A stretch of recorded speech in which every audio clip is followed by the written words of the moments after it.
Bitcoin has been volatile this week. Today, guys, we're going to be diving down into BTC, giving you a bit of an overview of what's been going on this week and, what tomorrow might actually bring about. So guys, as we get into it, if you find it useful and informative, hit the like button. Really do appreciate that. If you happen to be new to the channel, then why not go ahead and subscribe, tap the bell, select all notifications, and you will be kept up to date with everything that we do here at Cheeky Crypto. In the description down below, there's a link to Discord. Why not join our server? It is completely free to just jump in there, and we are in there. You can ask us questions, and of course, we do share additional pieces of technical analysis in the server. So why not go ahead and join? Right. With all that said, done, and out of the way, let's actually jump on down to the desktop and take a look at what is going on with Bitcoin. Okay, guys, so here we are with BTC. So we are on the weekly chart. Just want to start things off with a couple of kind of major points, right? The first thing we're going to take a look at is our current position versus the weekly standpoint and where we need to see a closed candle. Okay, this is absolutely critical for Bitcoin to close at a very vital level. So what we're going to do is we're just going to jump in here and we're going to zoom down. Okay, we are using Bitstamp here because it has the most amount of data.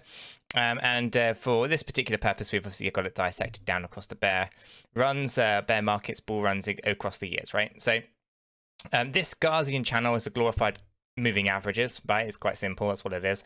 And the main thing that we really want to kind of focus in on is getting closed candle above the Gaussian channel. Okay, and this is for a couple of reasons. If you happen to be new to the channel and you're not really familiar with this, basically, Gaussian channel is a series of moving averages, essentially, and if you actually close inside a weekly candle, specifically closes it inside this Gaussian channel, it basically has led to a bear market every single time. Okay, so when we're in a bull run, we actually stay above the Gaussian channel here, and then once we get that close inside, it basically affects the market, and we can confirm that actually we're going bearish, right? We can see that coming in here. So this is actually 2013 going into 2014. We bounced from it. We were doing okay. There could have been a recovery here. We closed inside it, and that was it. Basically, bam. Signal there, and you're on, and you basically go into the Gaussian channel. When underneath the Gaussian channel, optimize time to be buying up the asset, and basically this allows us to then see a maximum kind of value gained. Okay, so do pay attention to that. 2017, obviously, we're above the Gaussian channel all the way to the top, and then we obviously come back down, we test it, we close inside it, bam, and it's a bear market. Okay, goes red, optimum time to buy. We then started the bull run. Now, this is actually quite an interesting point that I think a lot of people misunderstand. And basically, end of 2018 was the bottom here. Okay, so basically December 18. This was your bottom for the bear market. Okay, and actually you started to see us go above the Gaussian channel, right? We didn't close above it. And it wasn't really until late 2019, guys, and we know what was going on back in late 2019 that actually saw everything get shaken to the point where actually we saw the stock market crumble down, we saw the crypto market crumble down, right? This is an anomaly, and this is a black swan event, however you want to label it, right? And as a result of that, what you actually see here is the Gaussian channel didn't turn red, okay, because you were down here for a very short period of time. You're basically in and out. So what you actually saw was the lowest point being achieved just down here after the all-time high up the top. Okay, so we have the all-time high, we have the bear market low. Then from here, we actually triggered the new bull run. Okay, now obviously when we take a look at the history here, we can acknowledge that when we slip in, we come out, we go bullish again. Okay, we slip inside, we're bearish, right? And what you saw here was then going bullish and getting dragged down because of the pandemic, not for any other reason, right? And that basically is confirmed within this. Now, what you saw is a quick recovery out of here. We go up to 65k, we pull back down, or we retest the Gaussian channel, and we continue to test it, right? We continue to bounce, and that's where we are right now. Now, the important thing here is I'm going to dive into a second piece of analysis on a different chart in a moment, but do remember that the lowest point on the chart, and I'll go back into it, was in that time of the end of 2018 where the bear market low was, and then the pandemic brought us down to a point where it was not as low as it was previously. Okay, then we obviously come right up nicely. And then basically we started to see ourselves get pulled down towards this Gaussian channel. So you're familiar with what was going on up here, Wyckoff distribution, getting pulled down to a Wyckoff accumulation pattern that was forming. And then we started to bounce up, right? We found ourselves testing this area again, lots of fear coming into the market, and basically people getting shaken out. We pushed on up, set a couple of new all-time highs. And again, the manipulation on these particular candles again, it's still there, right? We have $67,000 to the penny. We had $69,000 to the penny, etc. Right, and that's on Binance data source, so you can obviously reference that back. So interesting stuff. Then obviously we're coming back down. Last 2 weeks we came in, we closed above. Last week we came in, we closed above, and right now we're inside, waiting to close above. Okay, so this is going to be the indicator. Right now is the test of time to see whether or not we are effectively going into a bear market, or whether or not we are actually going to be going up to all-time highs yet again. And there's a few reasons why we might think we are going up to all-time highs, right? Right now, we can understand that from a logical point of view, institutions, if they're invested in Bitcoin, they're kind of selling off, hedge funds are selling off, and basically just to get their balance sheets in order, collect some profits, and basically get everything kind of in order for the end of the year accounts. Once those end of year accounts are in, come the new year, they'll be buying up again, right? So that's why we often say there's going to be volatility over the next few weeks until we get into the new year where things kind of rocket back up again. Now, there's a few things also very important to acknowledge. First of all, we obviously dissected this timeline down quite a bit for Bitcoin. And, we can take a look at the length of time that it was between the 2013 bull run and the 2017 bull run. We can apply that logic and say, okay, well, if it was 1,470 days between bull runs, are we going to see the same thing again? If so, that would be about approximately the 20th of December. But there's a big caveat here. This pandemic pulled us down and essentially kind of delayed the bull run, right? Because I know there are theories out there saying, based on the length between the 2011 to 2013 and then 2013 to 2017, we're extending the bull runs, right? So therefore, we're not going to end until June.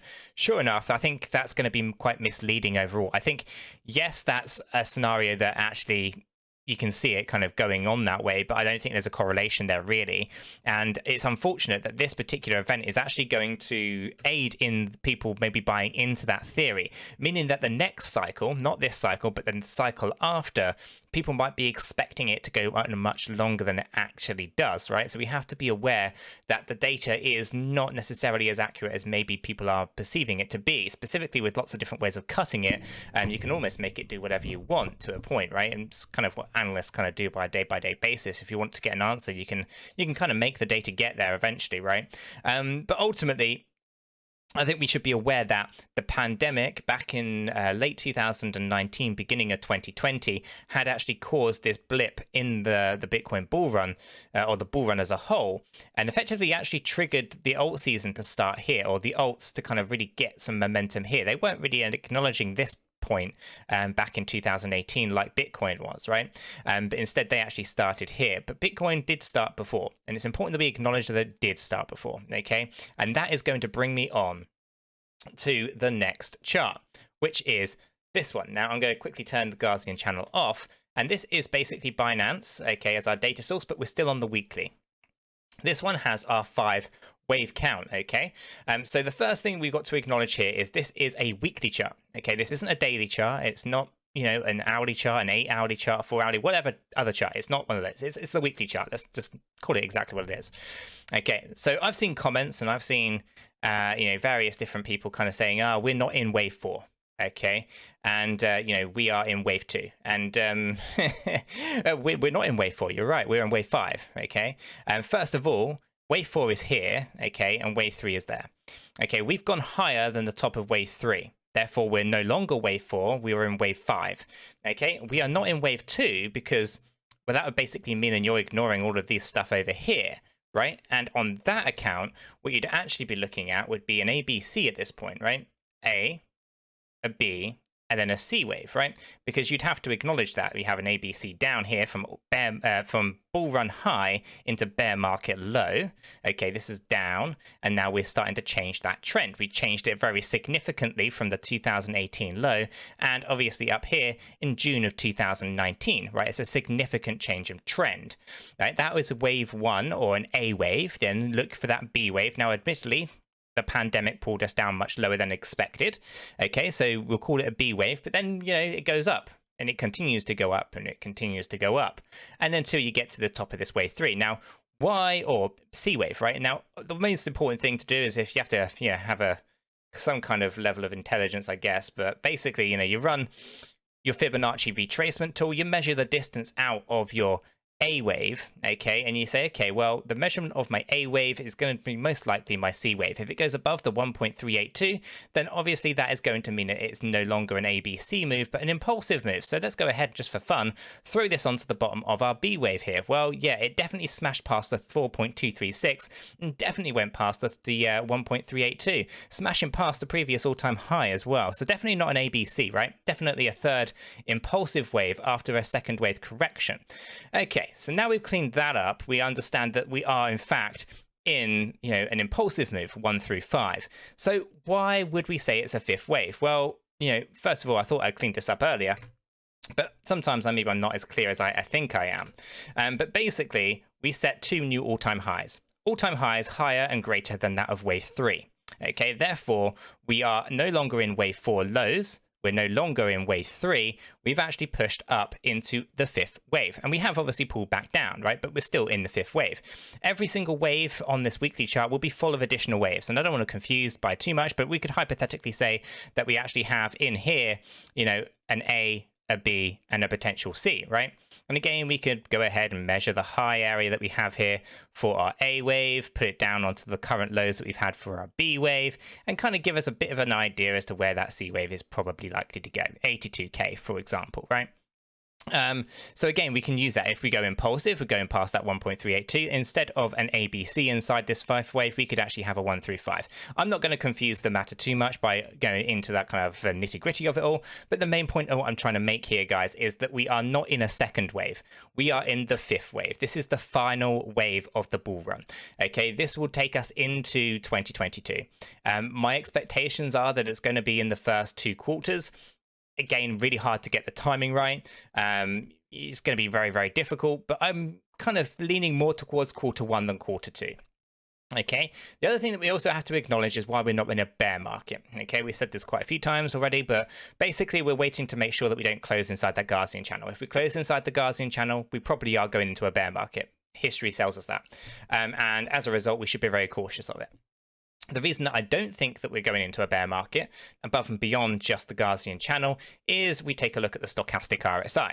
When we take a look down here, if I actually can draw a circle, just down at the bottom here, this is the bottom of the bear market of the 2018 bear market, right? And we can acknowledge that a bear market doesn't, just last a couple of months. It lasts for, a year and a half, a good year and a half, right? So we can see that we're at the bottom here. We're oversold. We're at the bottom of wave 1. We're next down in this area, actually partway through this kind of pandemic area here, right? So as we set that high, we come back down. Ultimately, we should have actually started to find a low point around here and then started to trigger into the third wave, but we got delayed, right? So we were over sold, and we actually didn't really recover too much before getting pulled back down into this oversold area. Once we're at the bottom of this wave 2, we actually found ourselves moving up really strongly into this overbought area with one pullback right in the middle right here. Okay, small pullback, just resets and allows us to continue that growth to the upside. Then we started to see ourselves go back into the oversold area when the bottom of wave 4. Then we started to push up very significantly back to the all-time highs that we just set up here. Now, where are we? We're back down in the oversold area. What is the most probable outcome next? Well, the next most probable outcome, guys, is going to be a push to the upside. We saw this with wave 1. We didn't see it here because there were outside factors, so we do have to be aware of those. Okay, we're not going to just ignore those. So do be aware we did have a push, but it wasn't very significant and we pulled back down. Then, obviously, once we get that corrected, we saw a huge push to the upside with a minor correction in the middle. Then, we saw the wave 4 pullback and then another push to the upside, taking us into the overbought area. So the most probable outcome, based on what we've seen so far, is another push to the upside, taking us into the overbought area and going up to new all-time highs. Okay, so that's the most probable outcome based on all the data that we've seen so far, right?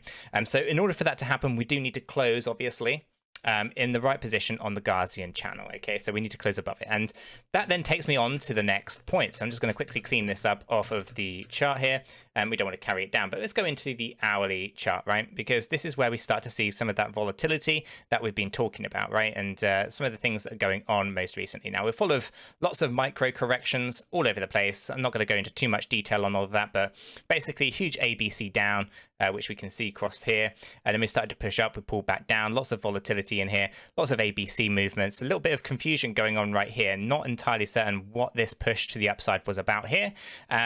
Basically, after an ABC up and an ABC down, it should have been tracking an ABC up, but then we started to see complete deviation away from this, right? A, B, no C, right? In fact, we didn't push higher. Very, very odd. It can happen, but it's very rare that you would see this kind of thing actually go on, right? So what actually was occurring here? Well, we had a double top. So, there is that to consider. Double top leading to a bearish scenario.